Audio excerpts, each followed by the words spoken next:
নমস্কার বন্ধুরা, শুভ সকাল। রিপাস ডিপে সকলকে স্বাগত। তোমরা সবাই কেমন আছো? আমি তোমাদের আশীর্বাদে ঠাকুরের কৃপায় ভালো আছি। তো সকালবেলা চলে আসলাম সিয়াসিড খাওয়ার জন্য। তো আজকে থেকেই খাওয়া শুরু করেছি। সকালবেলা ভিজিয়ে রেখে গিয়েছিলাম মেয়েকে পড়ানোর জন্য। তো এসে আর কি মা মেয়ে দুজনেই খাওয়া শুরু করবো আজ থেকে।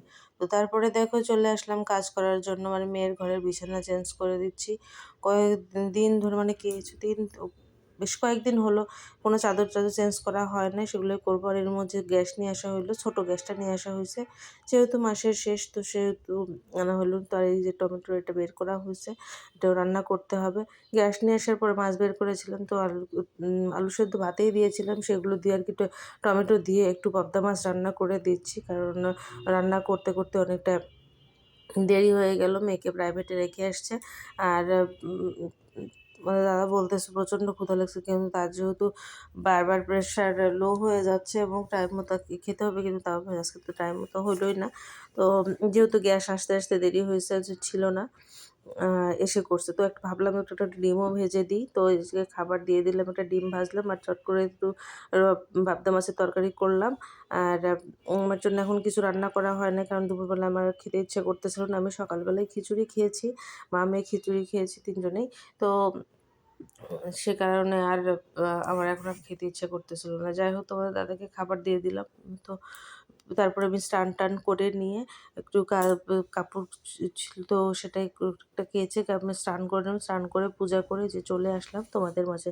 তো যেহেতু আজকে বৃহস্পতিবার, তো একবারেই মানে পূজাটা কমপ্লিট করে নিলাম। অনেকটা দেরিও হয়ে গেল। তো সে কারণেই কপালে সিঁদুর দেওয়া পড়ছিল। আর এইদিকে দেখো বড়ি রোদে দিয়েছিলাম। মা বলছিল যে বড়িগুলোকে নিয়ে আসার পর থেকে রোদেই দেওয়া হয়নি। তো বড়িগুলো মানে বক্সে ভরে রাখছে, সারা বছর ধরে একটু একটু করে খাওয়া যাবে। তো আর বটির যে গুঁড়ো ছিল সেগুলো রাখা, ওই ছোটো যে বক্সে সেটাতেই রাখলাম। তো সেটাতে আবার হচ্ছে ঘন্ট করলে সেগুলোর মধ্যে দেওয়া যাবে। তো শুভ সন্ধ্যা বন্ধুরা। সন্ধ্যাবেলা সন্ধ্যাবাতি দিয়ে তারপরে চলে আসলাম একটু রাত্রে রান্না করার জন্য। মানে আমার জন্য একটু রান্না করছিল আলু ভাজিয়ে। তুমি তো জানো বেগুন ভাজি, আলু ভাজি আমার খুব পছন্দ। তো সেটাই একটু রান্না করবো। এই সময় তরকারি রান্না করতে মোটেই ইচ্ছা করতেছে না। আমি যেহেতু ওদের যেহেতু তরকারি আছে, সেহেতু এটা একটু করলে, বেগুন ভাজি করলে সবারই হয়ে যাবে। আর খাওয়া দাওয়া হবে। তো খাওয়া দাওয়া কমপ্লিট করে লেগে গেলাম পরিষ্কার করার জন্য। আর এরই মাঝে ফাঁকে কিন্তু আমি একটু টমেটোর টকটাও করে নিয়েছি। যে টমেটোগুলো ছিল সেগুলো করা হয়েছিল, সেগুলো করলাম।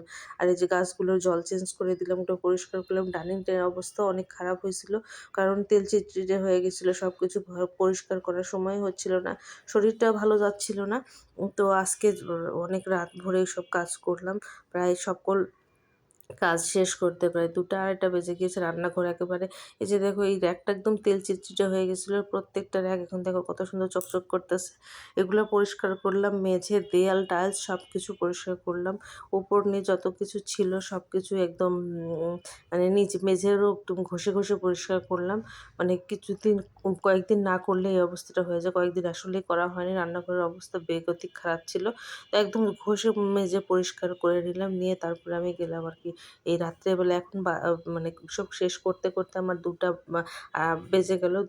তারপরে গেলাম হচ্ছে একটু ফ্রেশ হয়ে নিলাম। ফ্রেশ হয়ে কিছু কাপড়-টাপড় চেঞ্জ করে চলে আসলাম একটু আন প্রায় 2:30 2:20 বাজে। তখন তোমার দাদা চিৎকার করতেছে, "তুমি কি ঘুমাবা না? সারারাত এভাবেই পার করে দিবা।" তো এইদিকে আমি এই চিয়া সিড ভিজিয়ে নিলাম। আ ভিজিয়ে রাখছি, কারণ কালকে ভালো মতো ভিজছিল না। তো আজকে সে কারণে রাত্রেই ভিজিয়ে নিচ্ছি। নিয়ে সকালবেলা আর কি খাওয়া যাবে। তো দেখো এখানে চিয়া সিডগুলো হাফ চামচের একটু বেশি নিলাম। নিয়ে আর কি এগুলো ভিজিয়ে রাখলে সকালবেলা এই স্যুপগুলো আর চিয়া সিড দিয়ে খাওয়া যাবে। তো দেখা যাক খাওয়াটা শুরু করি, কী পরিস্থিতি গিয়ে দাঁড়ায়। তো এটাই সুন্দর করে গুলিয়ে নিচ্ছিলাম। নিয়ে এখন এটা ঢেকে রেখে দেবো। তো বন্ধুরা, এই ছিল সারাদিনের ভিডিওটা। তো ভিডিওটা ভালো লাগলে অবশ্যই লাইক কমেন্ট করো। সারাদিন জানো তো ওই কাজ করেছি, ফ্রেশ-ট্রেশ হয়ে মাত্র সিঁদুরও দিলাম। সিঁদুরও দেওয়া হয়েছিল না। তো যাই হোক, তোমরা সবাই সুস্থ থেকো, ভালো থেকো। ভিডিওটা কেমন লাগলো অবশ্যই কমেন্ট করে জানিও। শুভ